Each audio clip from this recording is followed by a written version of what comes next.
प्यारे बच्चों, दीप प्रोजेक्ट द्वारा जारी इकोनॉमिक्स का 5 मॉडल सेट में से हम लोगों ने 4 कंप्लीट कर लिया है।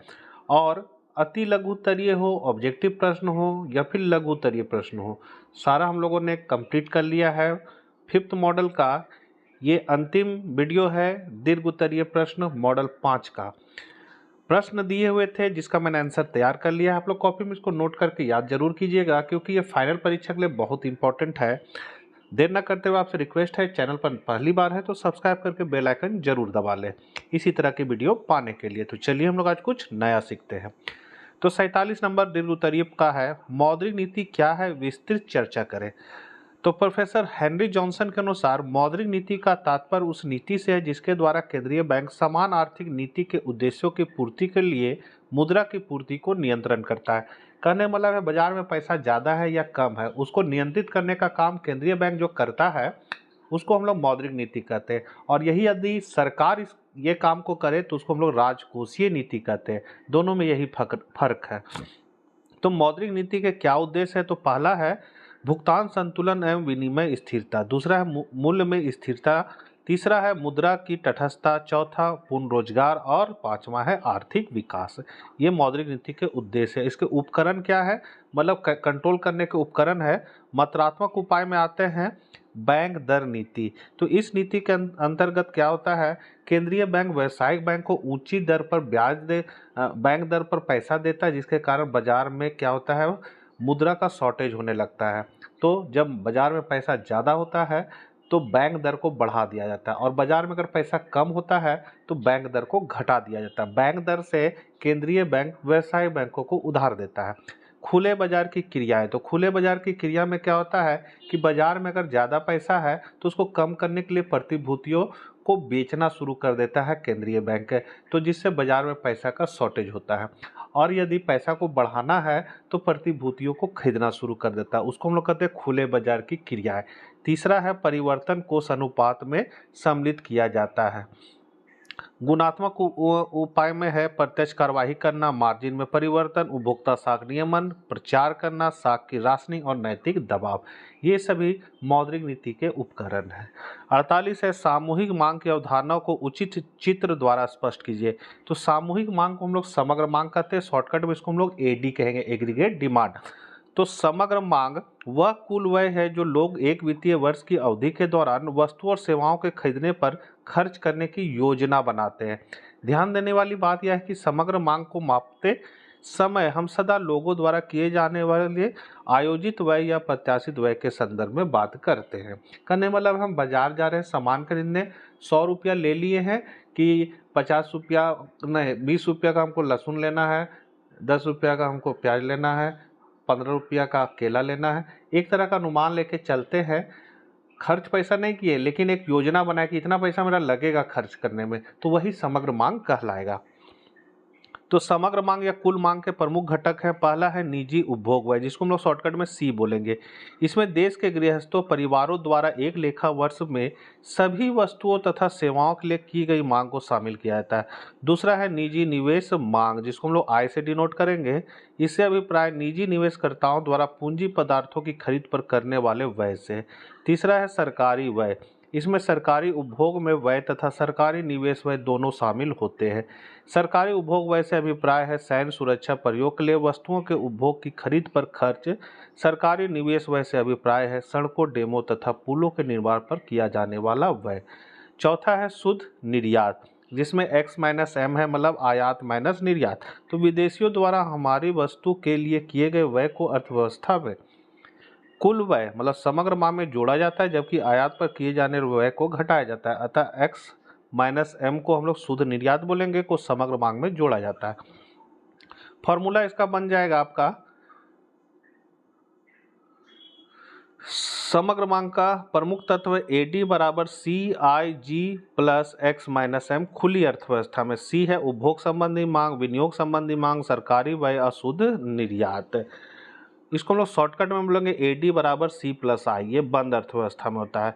एडी समग्र मांग हो गया, सी हो गया निजी उपभोग व्यय। यहाँ पर आप जो देख रहे हैं ये सी जो है वो है निजी उपभोग व्यय, आई जो है निजी निवेश व्यय, जी है सरकारी व्यय और एम है आपका शुद्ध एक्स माइनस एम शुद्ध निर्यात है। इसको हम लोग चित्र में दिखा सकते हैं, ये चित्र है। इस चित्र में आप देख सकते हैं, चित्र में एडी वक्र के बाएं से दाएं ऊपर की ओर बढ़ना इस बात को दर्शाता है कि जैसे जैसे आय रोजगार की मात्रा बढ़ती जाती है, कुल मांग भी बढ़ती जाती है। कुल मांग इसलिए बढ़ती है क्योंकि आय और रोजगार बढ़ने से इनकम बढ़ेगा, और आपके पास इनकम बढ़ेगा मतलब पैसा आएगा, तो आप मांग को ऑटोमेटिक बढ़ा दीजिएगा। 39 नंबर क्वेश्चन है, वस्तु विनिमय प्रणाली की कमियां क्या है, स्पष्ट करें कि मुद्रा ने इन कमियों को कैसे दूर किया। तो वस्तु विनिमय प्रणाली होता है सम्मान। जैसे आपके पास कटहल है और आपको प्याज चाहिए, तो ऐसा आदमी को ढूंढिए जिसके पास प्याज हो और आपका कटहल ले ले, और दोनों एक्सचेंज कर लीजिए, वो कहलाएगा वस्तु विनिमय प्रणाली। तो विनिमय की वह प्रणाली जिसमें विनिमय के साधन के रूप में मुद्रा का प्रयोग नहीं होकर वस्तु का प्रयोग होता है, वस्तु विनिमय प्रणाली जानी जाती है।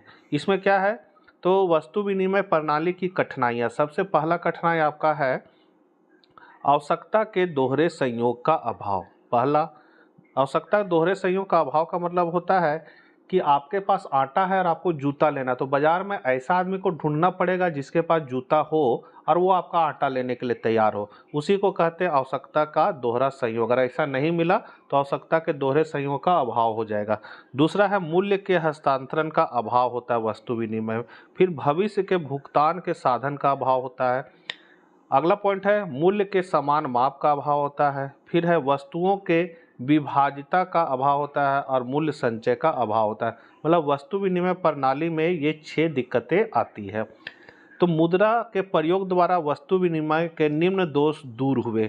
तो क्या क्या पॉइंट है, सबसे पहले वस्तुओं तथा सेवाओं के मूल्यमान की इकाई का अभाव वस्तु विनिमय प्रणाली की प्रमुख समस्या है। इसका तात्पर्य यह हुआ कि यदि एक व्यक्ति को 5 मीटर कपड़े की आवश्यकता है तो तथा उसे वह अपने पास के गेहूं से बदलना चाहता है, तब प्रति मीटर कपड़े के लिए उसे कितना गेहूं देना होगा निश्चित नहीं कर पाता। इस प्रकार मूल्यमान के उभयनिष्ठ निकाय के अभाव में विनिमय सीमित हो जाता है।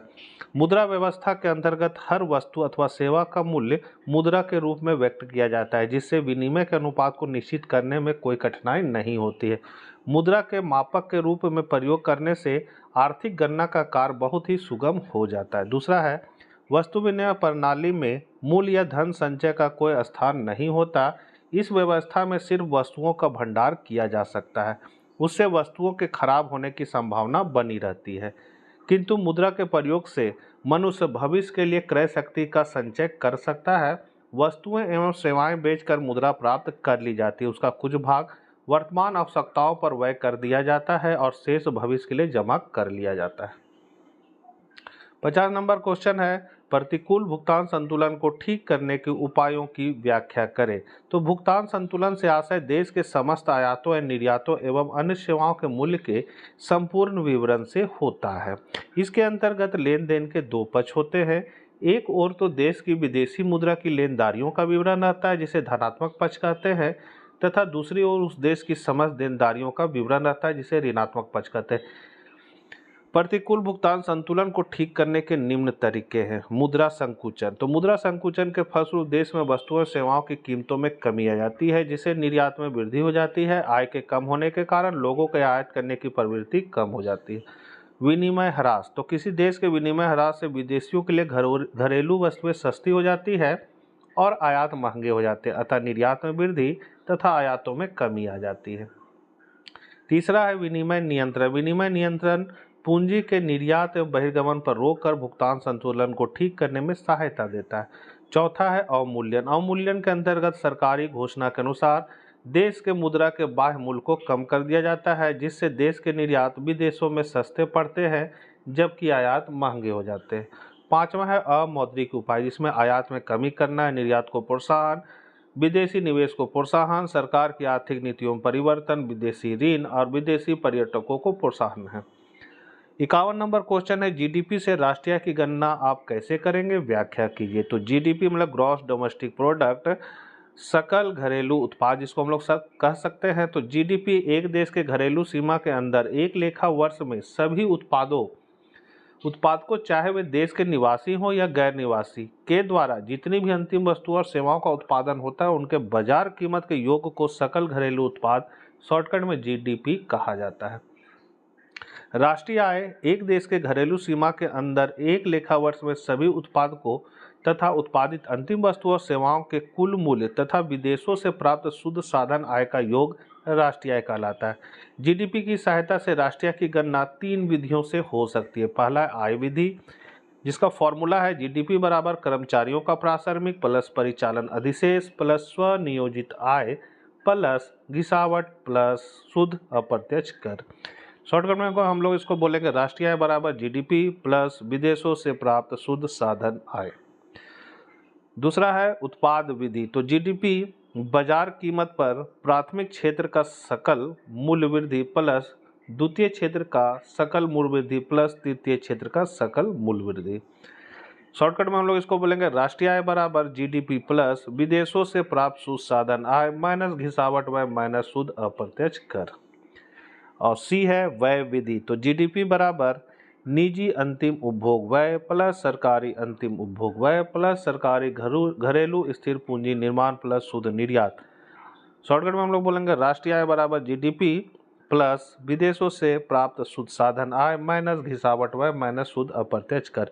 इस प्रकार राष्ट्रीय आय की गणना में जीडीपी एक महत्वपूर्ण पक्ष है। लास्ट क्वेश्चन है लागत क्या है, स्पष्ट कीजिए कि अल्पकाल में औसत लागत, औसत स्थिर लागत और औसत परिवर्तनशील लागत के योग के बराबर होती है।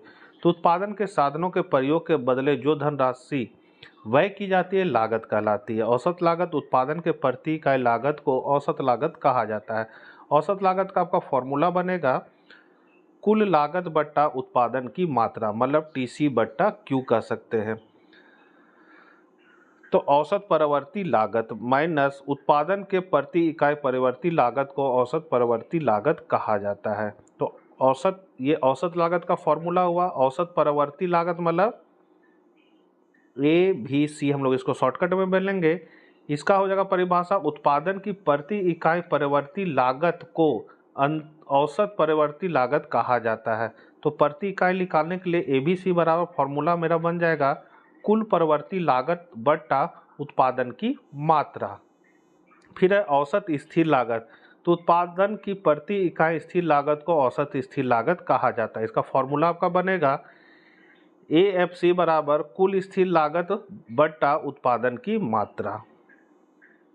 तो दोनों आप हम लोग इसको इस तरह भी निकाल सकते हैं। जैसे यहाँ पर आपका उत्पादन की मात्रा दिया हुआ 0, 1, 2, 3, 4, 5, 6 तक दिया है।